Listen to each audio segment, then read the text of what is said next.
혹시 성도님들께서는 지금 평안하십니까? 그 어떤 분도 대답하지 않으시네요. 이렇게 평안이 없을 수가 없어요. 평안하신가요, 다현 성도님?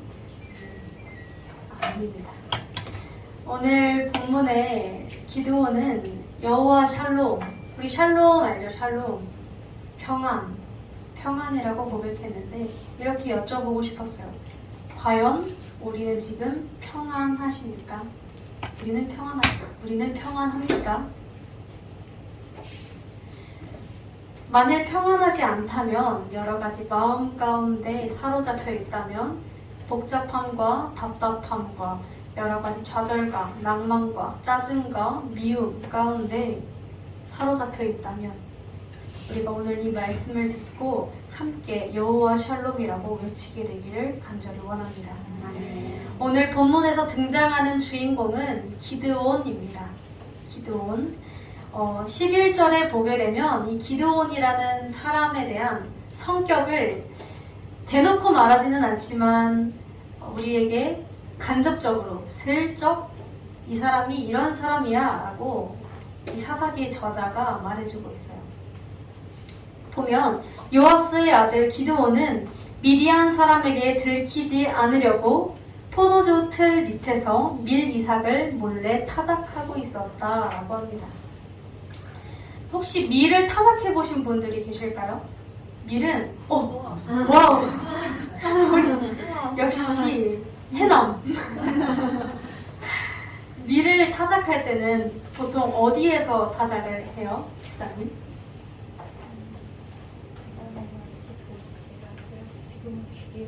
지금 기계, 그 기계로 하기 이전에는요? 조립계라고 이렇게 네네. 치는 거 돌려서 이렇게 전문 용어가 나와서 사실 제가 알기로는 이제 넓은 데서 이렇게 밀을 이렇게 탁 쳐야 돼서 넓은 들판 같은 곳에서 타작을 한다고 해요. 전도사님이 이제 액션으로 한번 보여주셨는데 저만 봤네요, 아쉽게도. 네, 이렇게 한다고 합니다. 그런데 이 기드온이라는 사람이 어디에서 밀 타작을 하고 있냐고 하면 포도주 틀 밑에서라고 해요. 이 당시에 포도주 틀은 어떤 틀이었냐면요, 바위를 이렇게 쌓아서 조그마한 구덩이였어요. 소방대상 정도의 크기, 사람 겨우 한 사람 들어갈 정도의 크기에서 밀타작을 하고, 이거를 이렇게 쳐야 되는데 걔는 이렇게 치고 있었을 거예요. 약간 느낌이 오세요? 약간 이거를 이렇게 크게 이렇게 쳐야 잘 털어지잖아요, 밀이, 이삭들이. 근데 얘는 좁으니까 이거를 이렇게 털고 있었겠죠. 왜 그랬냐면요, 이 당시는 이스라엘 백성들이 미디안이라는 옆나라 강대국에 의해서 사로잡혀 있던 시기였어요. 7년 정도를 그랬어요. 그래서 이 미디안 사람들이 얼마나 못돼 먹었냐면, 얘네들이 밀을 타작하고 있으면 그걸 이렇게 수확하면 뺏어가고 이러는 거예요. 그러니까 기드온이 미디안 사람이랑 1대1로 붙어서 이길 자신은 없고, 그래서 몰래 타작을 하고 있었던 거죠. 이 성경 저자가 이 이야기를 써놓은 이유는 뭘까요? 사실 기드온은 백포도 없고 싸움을 잘하는 사람도 아니고 굉장히 유약하고 연약하고 굉장히 최근 표현으로 한다면 찌질한, 상황에 굴복하는, 뭔가 이런 군대를 일으킬 정도의 사람은 되지 못하는, 그 정도의 배짱은 없는 사람이다 라는 것을 보여주고 있는 것이겠죠. 그리고 이 기드온은 심리적으로 늘 불안정한 상태였다는 것을 우리는 알 수 있습니다. 왜냐하면 매일 뺏기고 매일 당하고 짓밟히는 삶 속에서 살아왔다 보니 심리가 안정적일 수가 없었던 것이겠죠. 매일을 불안한 가운데에서 두려움에 떨고 있다는 것을 우리는 알 수 있습니다. 그런데 이 기드온이 마지막 절에서 보면 샬롬, 여호와 샬롬이라고 고백을 합니다. 이 뜻은 여호와는 하나님의 이름이 여러 가지예요. 엘로힘도 있고 여호와도 있고 성경 속에서 부르는 이름이 좀 다양한데 여호와라는 뜻은 그러니까 예를 들어서 저를 뭐 민예지라 부르기도 하고 예지라고 부르기도 하고 민도사라고 부르기도 할 것이고 이렇게 여러 가지 호칭이 있는데 하나님도 그런 호칭이 여러 가지가 있었어요. 그 중에서 여호와 우리가 가장 많이 알고 있는 이 여호와는 어떤 뜻이냐면요. 관계를 맺으시는 하나님이란 뜻이에요. 하나님께서 이스라엘 백성들과 또 그리고 더 나아가서 우리와 관계를 맺으시는 분이시다 라는 뜻을 가지고 있는 게 여호와라는 뜻이거든요. 그리고 샬롬, 평안. 여호와는 평안이시다 라는 뜻인데 여호와와 관계 맺으시는 그 여호와로 인하여 평안하다. 내가 여호와와 관계를 맺었더니 평안하다라고 고백하고 있는 것입니다. 그리고 굉장히 안정적인 심리적으로 평안의 상태, 안정의 상태, 안식의 상태로 이 기드온이 들어가는 것을 볼 수 있습니다. 심지어 오늘 본문을 함께 읽지는 않았지만 뒷이야기를 보면 기드온이 뭐부터 하냐면요. 자기 아버지 집에 있던 바알 우상 신당을 때려 부수는 일부터 합니다. 굉장히 심장이 요만한 사람이 아버지 우상을 때려 부수기 시작하고 그래서 그의 별명이 여룹 바알이었어요.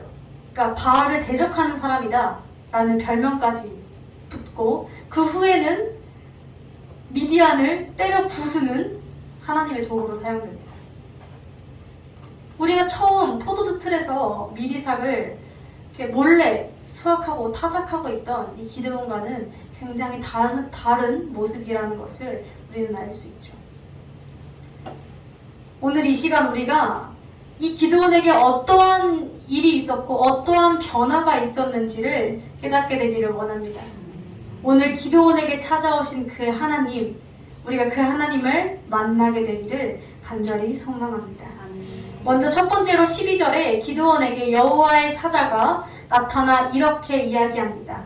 함께 읽어볼까요? 12절 시작. 여호와의 사자가 기드온에게 나타나 이르되 큰 용사여 여호와께서 너와 함께 계시도다. 아멘. 자, 큰 용사여 너와 함께 계시도다. 누가요? 여호와께서. 자, 그 말씀에 기드온이 13절에 이렇게 대답합니다. 이건 제가 읽도록 하겠습니다. 좀 새 번역으로 읽으면 이렇습니다. 오 나의 주님, 여호와께서 우리와 함께 계시면 상황이 왜 이렇게 흘러갑니까? 왜 기적들이 일어나지 않고 오히려 하나님이 우리를 버리신 것처럼 우리를 미디안의 손에 붙이셨습니까? 라고 이야기하는 것을 알 수 있습니다. 여호와의 사자, 천사, 하나님의 사자는 지금 기드온에게 하나님은 너와 함께 계셔 라고 이야기했는데 기드온은 엥? 무슨 소리예요? 하나님께서 나와 함께 계시면 상황이 이럴 리가 없잖아요.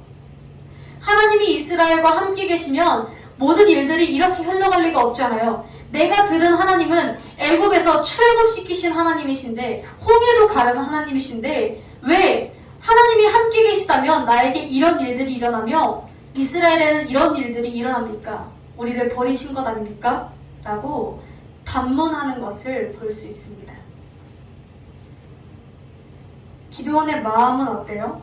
나름 불만이 있는 듯 해보입니다. 이해가 안 됐던 것 같아요. 이 당시 기드온은 어땠었냐면요. 하나님에 대한 이해가 부족했습니다.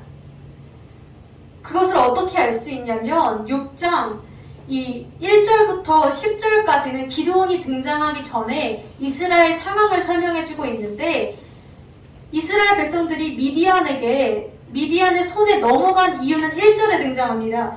여호와의 목전에 이스라엘 자손들이 악을 또 행했기 때문에 여호와께서 7년 동안 그들을 미디안의 손에 붙이셨다라고 합니다.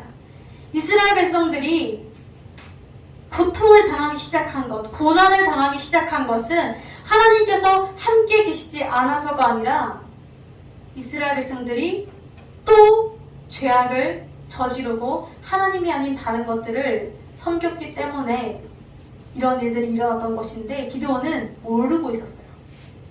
그러니까 기드온의 신앙을 보면 어때요? 지금 기드온은 하나님과 대화는 하고 있는데 뭔가 많이 어려 보여요. 신앙적으로 어리숙해 보여요.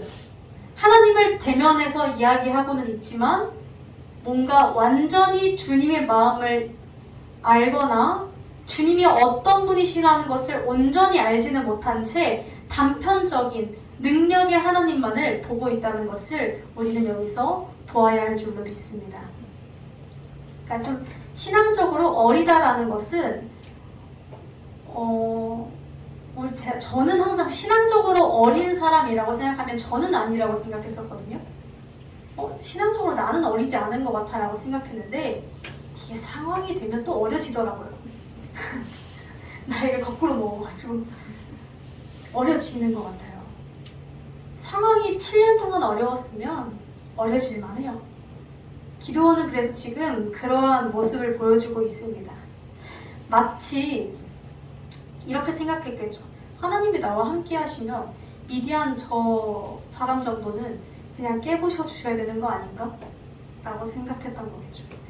마치 우리가 설교 시간 때나 또 이제 말씀을 읽으면 하나님이 너와 함께 계신다. 하나님이 당신을 사랑하십니다. 하나님은 당신을 보고 계십니다. 하나님은 당신과 동행하십니다. 라는 이야기들을 들을 때마다 뭐 그런가 보다 했다가도 정말 그런가? 정말 그렇다면 왜 가만히 보고 계시는 것인가? 왜 내 삶엔 기적과 이사가 펼쳐지지 않는가에 대한 고민이 드는 것과 같은 일이겠죠. 여러 가지 상황들을 보게 된 거예요. 기드온이. 하나님과 상황들 사이에서 하나님의 말씀은 분명 함께한다 하셨는데 상황은 그렇지 않아 혼란스럽기 시작한 것이죠. 제가 30분 전에 그랬습니다. 1시간 전이네요 벌써? 1시간 전에 그랬습니다. 마이크가 안 나오는 거예요. 예배를 진행해야 되는데 혹시 보셨나요? 기도하시다 실눈 뜨신 분들은 보셨을 거예요. 앞에서 예배를 준비하는 세 사람은 굉장히 분주했어요. 그랬는데 순간적으로 저는 그때 이런 생각을 했습니다. 하나님이 예배인데 이게 내가 주최하는 행사가 아닌데 뭐 하고 계신 거지? 라는 생각이 들었어요. 그러니까 우리는 이렇게 상황에 처해지면 이러한 생각들이 불쑥불쑥 들어요. 하나님이 우리 교회랑 함께하면 마이크 문제는 안 생겨야 되는 거 아니야? 이렇게 막 깊은 화가 올라오고 막 그랬었는데 이러한 상황들이 우리에게도 존재한다는 것이죠. 마음대로 되지 않을 때, 나의 인생이 원활하게 굴러가지 않을 때 하나님 정말 나랑 함께해? 라는 질문들이 든다는 것이죠. 그러자 하나님의 사자는 두 번째로 이렇게 이야기합니다. 자, 기드온아, 너는 가서 너의 힘으로 이스라엘을 미디안의 손에서 구원하라. 내가 너를 보냈다. 내가 너를 보냈다.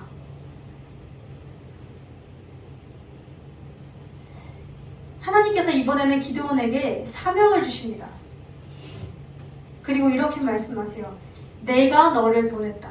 너 마음대로 가는 것이 아니라 내가 너를 보냈기에 내가 너를 책임질 것이고 내가 너와 함께 할 것이다 라고 한 번 더 각인시켜 주시는 것이죠. 그러자 기드온 또 이렇게 이야기합니다. 우리 15절 함께 봉독하시겠습니다. 시작. 기드온이 그에게 대답하되 주여 내가 무엇으로 이스라엘을 구원하리까? 소서가 나의 집은 므낫세 중에 극히 약하고 나는 내 아비 집에서 제일 작은 자니이다. 아멘. 자, 기드온이 이번에는 무엇을 보았습니까? 나를 보았습니다. 나는 어떤 사람인가? 나는 미디안을 칠 수 있는 사람인가? 굉장히 자기 객관화가 잘 되어 있는 사람이에요. 허세는 없는 것 같아요. 오케이, 할 수 있습니다. 주님, 이렇게 못하고 허세 없이 근데 진짜 하나님 나 지금 당장 사실 이 여호와 사자랑 이야기하기 몇 분 전에 뭐 하고 있었어요? 미디안 손 피해서 몰래 밀타작하고 있었는데 얼마나 내 모습이 초라하겠어요. 이런 나를 보고도 미디안을 치라고 한다고? 아니 하나님 그건 말도 안 됩니다. 라고 이야기했던 것이죠. 그런데 이것은 이렇게 기드온이 이야기하는 것은 사실 겸손이랑은 조금 거리가 멉니다. 오히려 이것은 신앙적으로 교만이라고 볼 수 있습니다. 왜 그러냐 하면 어쩌면 우리가 보기에 기드온은 자기 객관화가 굉장히 잘 돼 있는 사람이고 스스로의 모습을 잘 파악하고 있는 사람이며 조금 겸손해 보이고 스스로를 낮추는 그런 태도를 보일 수 있겠지만 동시에 기드온은 지금 자신의 모습 때문에 그 뒤에 내가 너를 보냈다 라고 말씀하시는 주님의 말씀까지는 보지 못했습니다. 사실 우리도 종종 이러한 모습들 가운데 빠질 때가 있는 것 같아 보입니다. 나의 모습, 그러니까 내 모습을 스스로 마주하게 될 때가 있어요. 나름 우리는 포장을 하고 살아갑니다. 여러 가지 가면을 쓰고 그 가면을 쓰지 않는 사람은 아무도 없을 거예요. 모두 다 가면을 쓰고 내 이미지, 내 체면 이런 것들을 신경 쓰면서 나름 그럴듯하게 내 욕구를 눌러가며 내 욕심을 눌러가며 내 이기적인 마음들을 눌러가며 살아갑니다. 그런데 이것들은 언제 터지나요? 저는 주로 이제 갈등의 상황에 닿아 있을 때 또는 제 모습을, 제 민낯을 보는 사람들이 생겼을 때 이게 확 터지더라고요. 그렇게 되면 내 스스로의 모습에 진절이가 나요, 우리는. 왜냐면 우리는 내 모습이 그렇게 깨끗하지 않다라는 걸 너무 잘 알아요. 나는 내가 그럴듯하게 보이나 그러지 못한 사람이라는 걸 너무 잘 알아요. 남들은 몰라도 하나님도 아시겠지만 나도 너무 잘 알아요, 그걸. 그래서 우리는 여러 가지 상황들을 보면서 동시에 내 모습 때문에 또는 내 죄가 반복되는 모습들 때문에 죄책감이나 이러한 내 모습에 발목이 붙잡혀서 앞으로 나아가지 못할 때가 너무나 많습니다. 나는 하나님 앞에서 너무나 무능한 사람 같아서.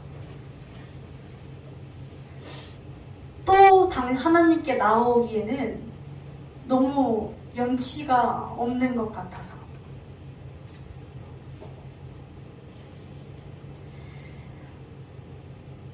물론 머리로는 하나님이 도우시겠지, 하나님이 책임지시겠지, 하나님이 일하시겠지, 너무 잘합니다. 우리가 모르고 있는 것은 아닙니다, 사실. 그런데 온전히 맡겨드리지 못합니다. 하나님을 믿으면서 한 발자국을 내딛어야 하는데 내 모습에 발목이 붙잡혀서 그것들을 하지 못합니다. 그 대표적인 사례가 저예요. 저는 이제 되게 제 모습 때문에 무언가를 못하게 되거나 하나님께 맡겨드리지 못할 때가 굉장히 많은데 사실은 이것들이 뭔가 더 하나님이 명령하신 것보다 하나님을 명령하신 건 A인데 제가 A-B까지 뭔가 더 욕심내고자 할 때 더 뭔가 잘해보고 더 뭔가 하나님이 말씀하신 것보다 열정이 더 넘칠 때 그러한 욕심들이 생길 때 스스로 난 그게 안 되는데? 라고 하면서 하나님께 맡겨드리지 못하고 그렇다고 내가 해내지도 못하고 그냥 그러고만 서 있게 되더라고요. 우리는 그러한 모습들을 매 순간 마주하게 되고 매 순간 부딪히게 되는 줄로 압니다. 기드온도 그랬을 거예요. 기드온은 굉장히 지금 혼란스러운 상태인 듯 해 보입니다. 자, 그러한 가운데 하나님께서 한 번 더 기드온에게 말씀하십니다.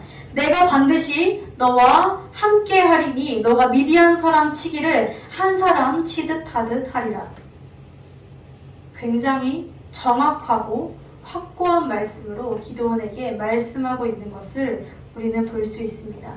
우리가 지금까지 이렇게 봤을 때 하나님께서 기드온에게 몇 번이나 말씀하셨냐면요. 3번 말씀하십니다. 내가 너와 함께 할 거야 라고.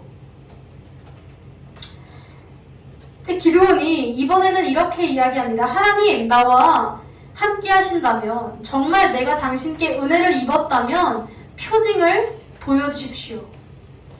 이제 계속해서 3번 정도 말대꾸를 했는데 하나님이 또 이제 함께 하신다고 하니까 그러면 뭔가 보여주세요 라고 이야기합니다. 솔직히 제가 하나님이었으면 여기서 한 번쯤 화냈어요. 전 성격이 좀 급해서 여기서 한번 화냈을 것 같아요. 그런데 하나님께서 화를 안 내세요. 보면 이렇게 말씀하십니다. 내가 너 돌아올 때까지 머무르리라. 내가 너 돌아올 때까지 여기서 너를 기다리고 있겠다. 너무나 우리를 기다려주는 사랑의 하나님의 모습이지 않습니까? 자, 그래서 기드온이 가서 진짜 그 말대로 염소 새끼도 준비하고 무교병 만들고 고기 만들고 국을 양푼에 담아서 그에게로 가져갑니다. 그리고 실제로 그랬을 때 기드온은 무엇을 보게 되냐면요. 반석에서 불이 나오게 되는 것을 보게 됩니다.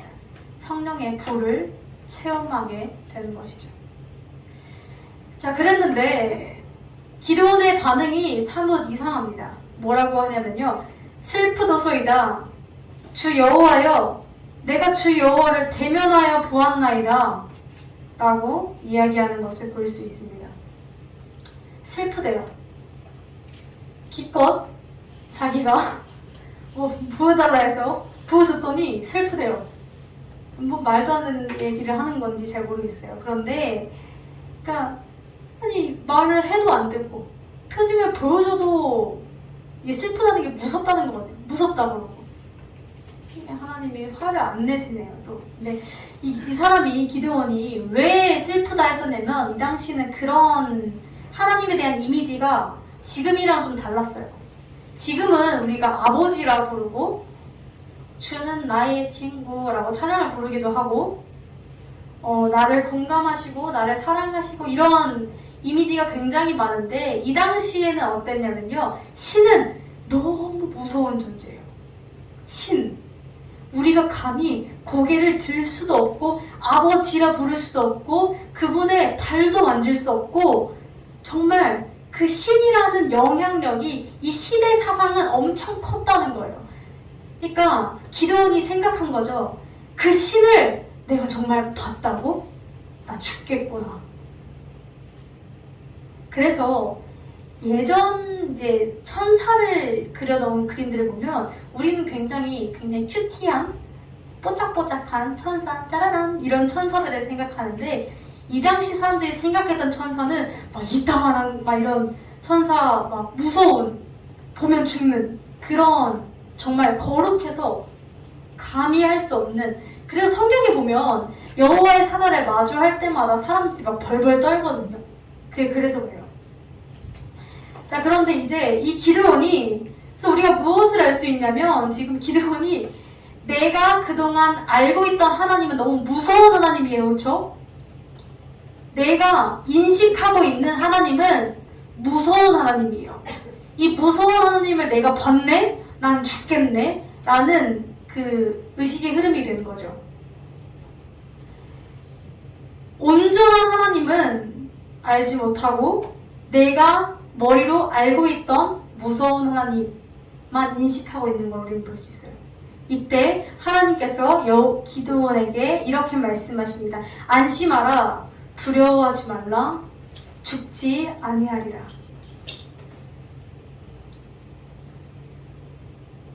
대충 달래주신 것 같아요. 그렇죠?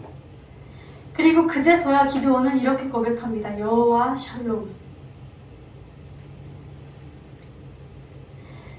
여기서 하나님의 이름이 아까 맨 처음에도 이야기를 함께 나눴지만 엘롬이란 뜻은 전능자란 뜻이에요. 능력의 하나님. 그 능력의 하나님이 아니라 관계를 맺으시는 하나님이라는 뜻의 여호와, 야훼, 여호와라는 단어가 쓰였고, 그리고 샬롬, 평안이라는 단어가 쓰였어요. 이것은 기드온이 평안을 얻을 수 있는 이유 있잖아요. 지금 기드온 이 사람이 평안을 얻을 수 있는 이유는 하나님의 능력을 깨달아서라기보다 하나님과의 관계를 통해서 하나님과 정말 관계를 가졌을 때 이 사람이 진정한 안식에 들어가고 하나님 품에 거할 때 이 사람이 평안을 얻을 수 있게 되었다. 그 어떤 상황도 변하지 않았지만 내가 하나님을 함께 하게 되었다는 이유만으로 여호와 그 자체가 평안이 되었다라고 고백하고 있는 줄로 믿습니다. 이게 굉장히 말로 설명하기 어려운 이유는 내가 느껴봐야 압니다. 이 평안은. 오늘 주일학교 설교도 비슷한 맥락이었어요. 하박국 선지자가 무화과 나뭇잎이 마르고 포도 열매가 없으며 감람나무가 마르고 논밭에 식물이 없죠. 논밭에 식물이 없어도, 그리고 이제 소와 양이 없어도 라는 뜻은 우리말로 하면 돈 없고 집 없고 아파트 없고 가진 거 없고 직장에서도 잘리고 가족도 없고 아무것도 없습니다 라는 뜻이거든요. 그렇게 아무것도 없는데 하박국 선지자가 뭐라고 고백하냐면 나는 주 여호와로 기뻐합니다 라고 이야기합니다. 우리가 간혹 이러한 것들을 깨닫게 됩니다.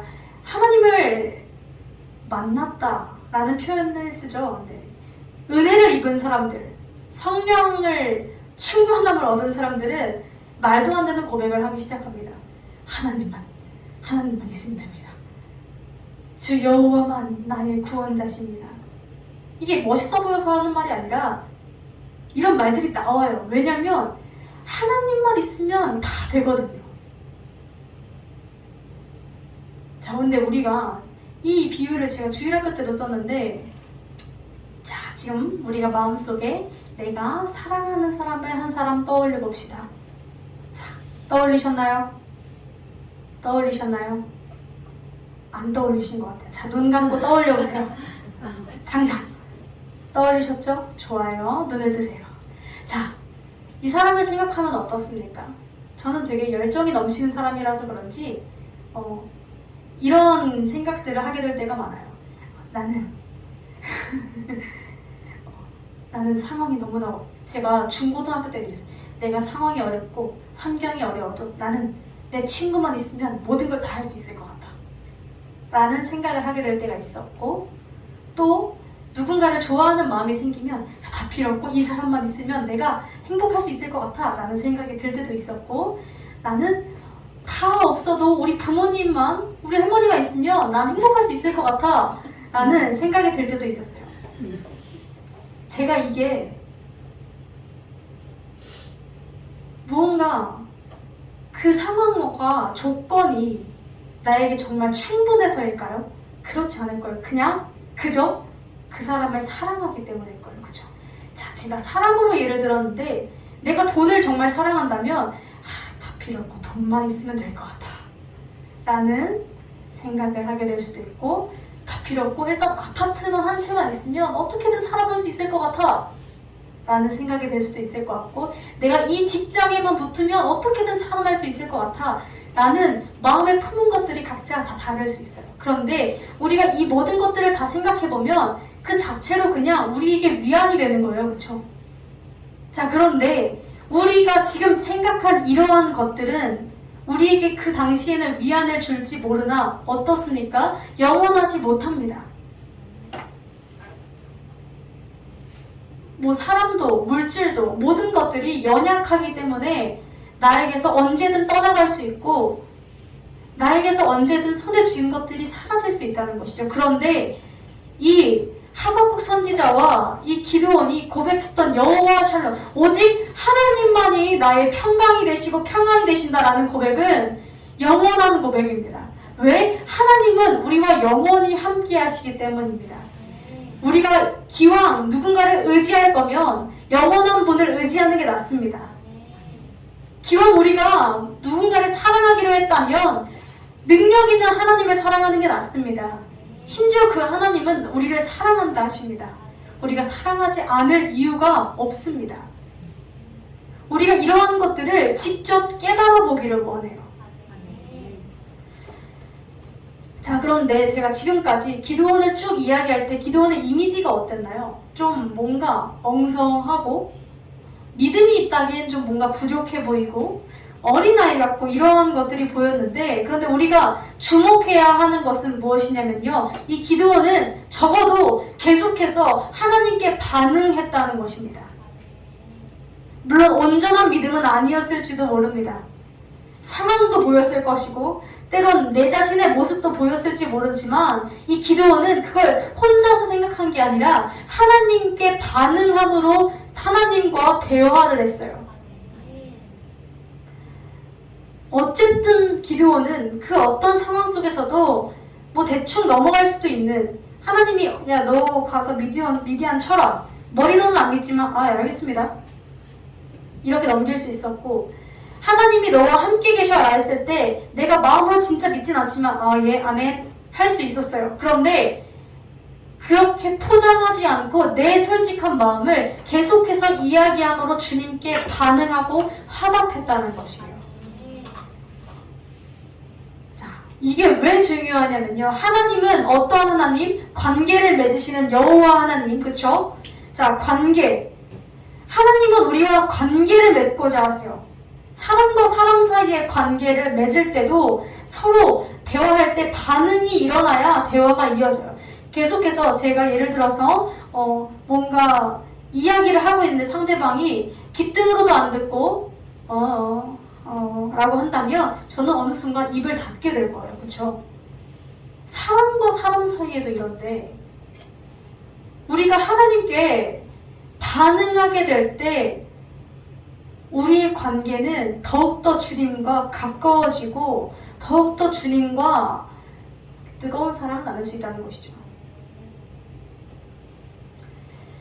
사랑하는 성도 여러분, 우리가 우리의 모습을 돌아보기를 원합니다. 나는 지금 하나님 앞에서 반응하고 있는가? 어쩌면 무미건조하고 미지근한 반응으로 기도하려 하는데 안 되고 대화해보려 하는데 안 돼서 죽겠고, 이러한 안 되는데 오늘만 안 되는 게 아니라 오늘 안 됐는데 또 잊고 살다가 이런 거죠. 주일날 들었어. 그래 주일날 오후 예배 기도할 때 안 돼. 그래. 월요일날 돌아가서 생각 까먹고 있다가 한 수요일쯤 돼서 맞다. 안 되네. 그러고 이제 또 금요일날 안 돼. 왜 안 되는 줄 아세요? 하나님을 잊고 살았잖아요.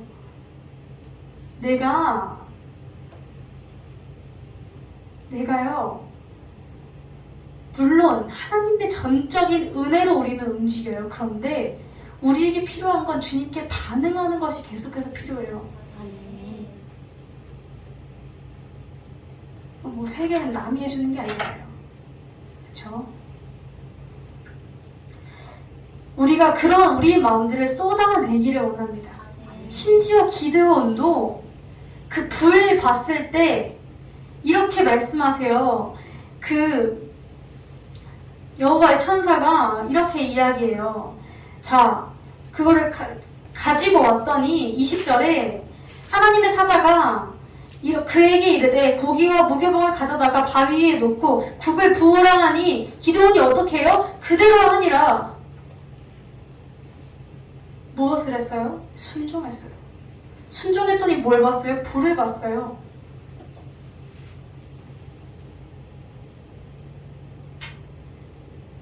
기드온의 삶은 계속해서 순종하면 불을 보고, 순종하면 무엇을 보고, 순종하면 바알을 깨부수고, 그 바알을 깨부숨으로 인해서 자기가 더 이름을 높이게 되고, 그 후에 또 더 큰 미션을 맡게 되고, 이러한 식으로 계속해서 그의 신앙이 성장하는 것을 우리는 볼 수 있습니다. 우리는 무엇을 알아야 하냐면요, 여기서 반응하고 순종하는 것은 어마어마한 믿음이 있어서가 아닙니다. 그저 상한 마음 솔직하게 주님께 들고 와서 이야기하고 말씀 주시면 해보겠습니다 해보는 거. 그뿐입니다. 주님께서 예수 그리스도께서 우리에게 무슨 말씀을 하셨냐면 나는 의인을 구원하러 온 게 아니다라고 말씀하셨어요. 그 말씀은 무엇이냐면 이미 너가 죄인이라는 걸 알아 라는 뜻이에요. 이미 너가 수많은 죄에 젖어 있다는 걸 알아.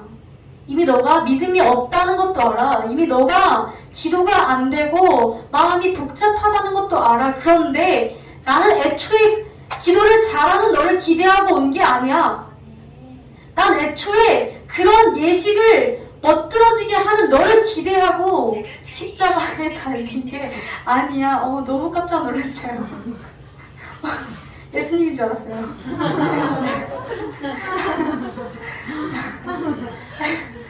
제가 너무 뜨거워서 예수님이 반응하신 줄 알았어요.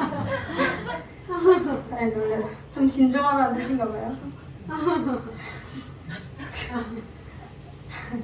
그래서 결론은 우리가 죄인임을 알면서도 우리가 손에 들고 있는 패를 모두 다 알면서도 주님께서 오셨다는 것이죠. 그러니 그 패를 뒤로 숨기지 말고 드리자라는 겁니다. 내가 내 예식으로 나를 구원할 수 없습니다. 예식, 뭐가 예식일까요? 내 기도 생활로 나를 구원할 수 없습니다. 그럼 이제 그런 말이 안 나왔겠죠. 목사님들이 제일 많이 목사님들이 더 천국 가기 어렵다. 뭐 우리 그때 들었었잖아요, 그렇죠? 그런 얘기 안 나왔겠죠. 목사님들은 매주 예배드리잖아요. 이 예식을 가지고 예배 시간에 10시 반부터 12시까지 나오는 걸 가지고 그리고 내가 기도를 한 그 행동을 가지고 우리가 소통을 했다고 착각하면 그때부터는 굉장히 헤어나오기 어려워집니다. 왜냐면 그 행동이 나를 구원할 거라고 생각한다면 그 행동 때문에 하나님이 나한테 뭔가 복을 주실 거라고 생각한다면 깊은 오해가 생긴 거예요. 그리고 스스로 굉장히 젖어있기 때문에 나는 이만큼 하는 신앙인이라는 것에 젖어있기 때문에 아무리 옆에서 백날 누가 얘기해줘도 나오려고 하지도 않아요. 그래서 안 믿는 사람보다 오래 믿은 사람들이 예수님 믿기가 더 힘들어요. 왜? 너무 젖어있거든요. 나는 예수님한테 잘하는 사람. 예수님한테 잘해봤자 우리가 뭘 얼마나 잘하겠어요. 사실. 그냥 솔직해지게 돼요. 우리가 예배 드리는 이 모든 순간들은 무언가 그냥 찬양하고 기도하고 뭐 헌금송하고 이런 예식들 때문에 하는 것이 아니라 그냥 매 순간에 그 찬양의 고백을 통해서 기도의 고백을 통해서 말씀을 들을 때 나의 깊은 울림을 통해서 또한 마지막 기도를 통해서 계속해서 주님께 부르짖는 순간이 되면 그것으로 우리에게 그것보다 더 큰 축복은 없을 줄로 믿습니다. 주님의 말씀이 임할 때 우리가 계속 반응하기를 원합니다. 그리고 한 가지 조금 작은 미션을 드리자면 아침에 일어나셔서 이제 회사를 가시기 전에 또는 이제 뭐 학교를 가기 전에 뭐 짧아도 좋아요. 한 뭐 5분 정도 이렇게 기도해보세요.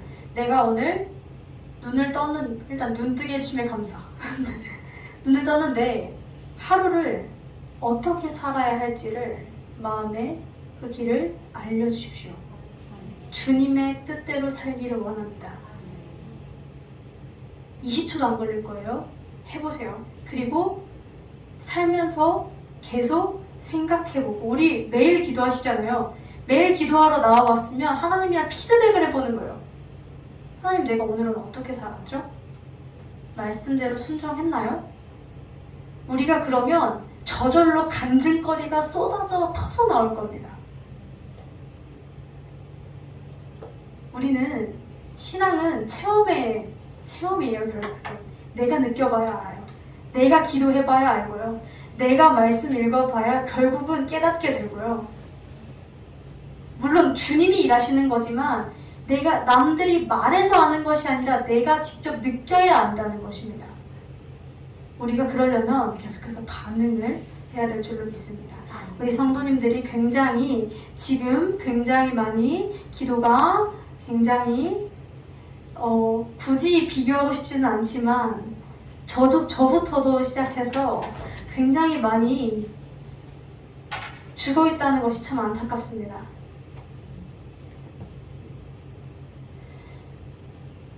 무언가 그 2년 전 굉장히 뜨거운 마음들을 받았고 뜨거운 사명들과 뜨거운 기도의 일꾼, 전도의 일꾼 받으셨다면서요. 자, 받았고 또 저도 받았고 자, 모두가 받았어요. 자, 그런데 이게 너무 뜨거웠어요. 그렇죠? 그때는 마치 누르면 터질 것 같았어요. 그때는 진짜 그랬는데 주님이 오실 날은 뭐 사실 한 5년 내에 오시면 좋겠지만 50년이 걸리실지 500년이 걸리실지 우리가 어떻게 알아요? 자, 그러다 보면 우리는 잠잠해져요. 다시 뜨거웠던 때를 잊어요. 그런데 우리가 한 번 더 불을 보게 되기를 원합니다. 한 번 더 반응하고 주님께 나아가고 주님께 부르짖게 되기를 간절히 원합니다.